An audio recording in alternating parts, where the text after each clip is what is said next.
En se basant sur des théories scientifiques, biologiques et mathématiques, le lieutenant Etchebarri détermine peu à peu quelle partie du corps a été blessée, avec quoi et à quelle vitesse. On distingue 3 catégories de traces de sang différentes. Des traces de sang passives qui caractérisent des gouttes de sang tombées perpendiculairement sous le sol sous leur propre poids. Des traces de sang projetées qui se produisent lorsqu'une force extérieure s'exerce sur un corps, comme un impact de balle ou une morsure. Et enfin, les traces de sang de contact ou transférées qui permettent de déterminer si un corps a été traîné ou déplacé lors d'une agression. La morpho-analyse des traces de sang par le lieutenant Etchebarri va permettre aux enquêteurs de la section 13 de comprendre qu'il ne s'agit pas là d'un banal accident de la route.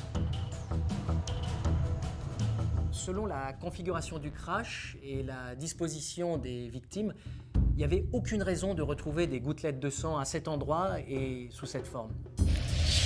Elle se trouvait sur la poignée arrière droite de la voiture, alors que le passager arrière, Maxime Dubois, se trouvait lui du côté gauche. Ces découvertes sont particulièrement troublantes. Comment expliquer la présence de mèches de cheveux et de traces de sang sur la partie arrière droite de l'habitacle du véhicule ?